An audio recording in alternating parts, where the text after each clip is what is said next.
Antes de iniciar este vídeo, venho pedir a vocês que façam a notificação no sininho e se inscrevam no canal Bate Bola com a Aninha para que vocês possam receber novas gravações de vídeo que serão gravadas e postadas no canal.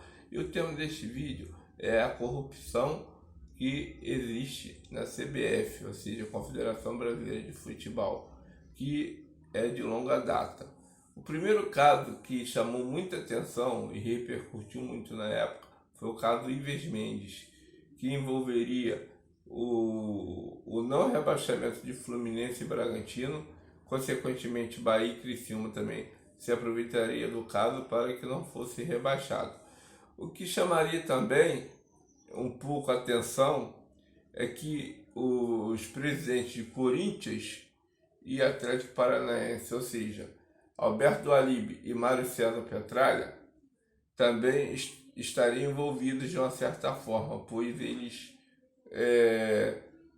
teriam que pagar ao Ives Mendes R$ 25 mil por ter benefícios na competição, para obter resultados positivos para suas equipes, no caso Corinthians e Atlético Paranaense.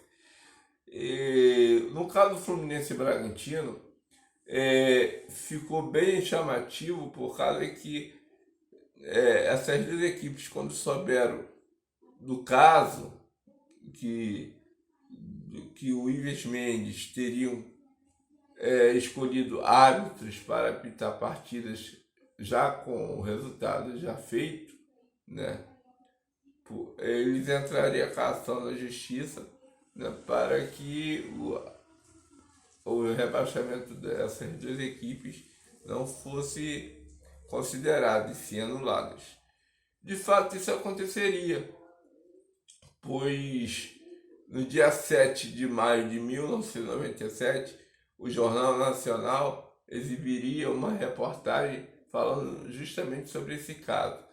Baseado nesse aspecto, Fluminense e Bragantino disputariam a edição do Campeonato Brasileiro daquele ano, de 97. Sem contar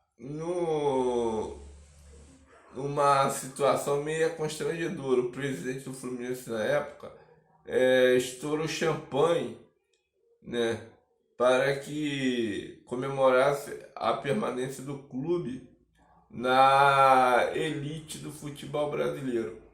Eu vejo da seguinte forma: um clube que disputou 23 partidas, ganhou 6, perdeu 4, aliás, venceu 6, empatou 4 e perdeu 13, com algumas derrotas consideráveis, inclusive uma para o próprio Criciúma, que terminou em 21º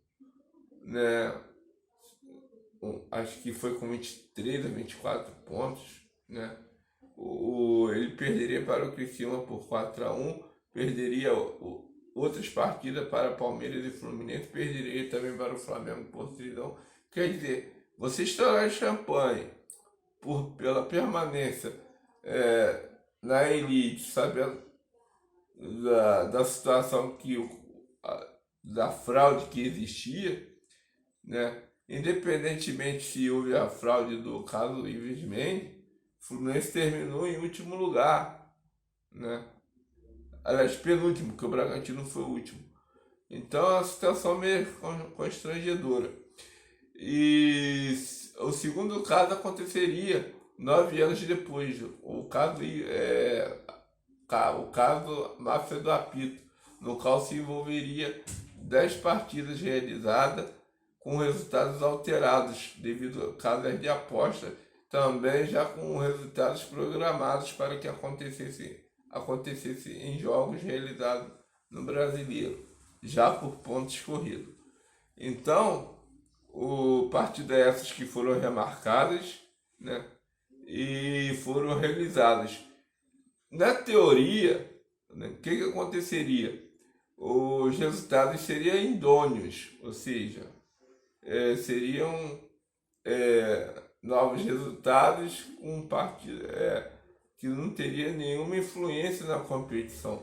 Só que teve um caso que chamou muita atenção, uma partida que chamou muita atenção, que foi entre Inter e Corinthians, que estavam lutando pelo título ponto a ponto, e o árbitro Márcio Rezende de Freitas, que apitaria aquela partida, jogo este realizado em São Paulo, deixaria de marcar um pênalti a favor do Internacional, que possibilitaria o Inter ultrapassar o Corinthians, já que o Corinthians era líder e o Internacional vice-líder, né? Caso o Corinthians perdesse para o Inter viraria líder e o Corinthians ficaria em segundo.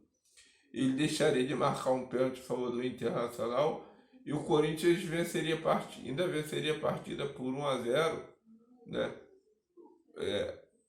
Fazendo com que o Internacional ficasse um pouco mais afastado da liderança do campeonato e da conquista do título. Título esse que o Inter não ganha desde 1979.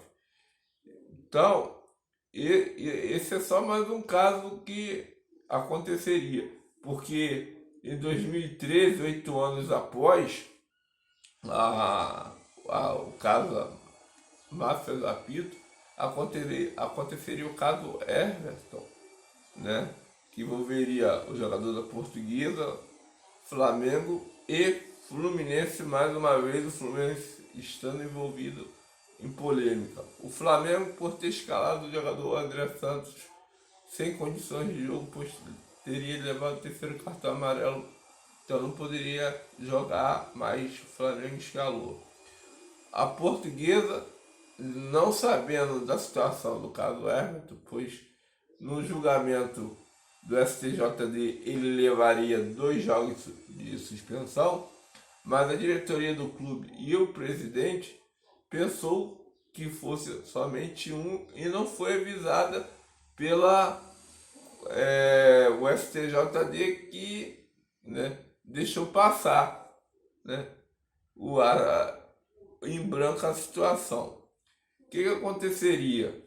O Flamengo terminaria com 49 pontos ganho naquele ano, né?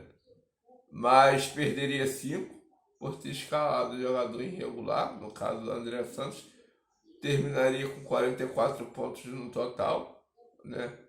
Após perder 5 pontos, o que ocasionaria o rebaixamento do clube, né? O Fluminense também entraria no bolo, né? Por causa que entrou com uma ação também que não fez um bom campeonato e entraria na situação. E a Portuguesa pagaria um preço muito alto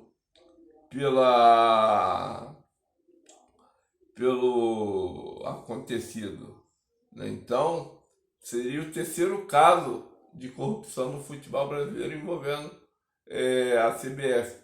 E esse último caso que eu vou falar agora, que para mim é o quarto e é o mais grave, é sobre o VAR. Rapidamente, o presidente da Comissão de Arbitragem, o CNN, está completamente perdido, né?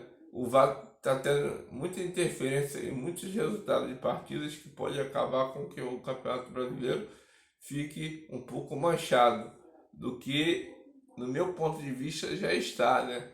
Pois poderíamos ter um Campeonato Brasileiro bem mais atraente, né? E sendo vendido para fora, como é o Campeonato Espanhol, como é o Campeonato Inglês, que tem fórmulas de disputa, como a gente agora tem de pontos corridos, mas não tem tanta fraude como nós temos.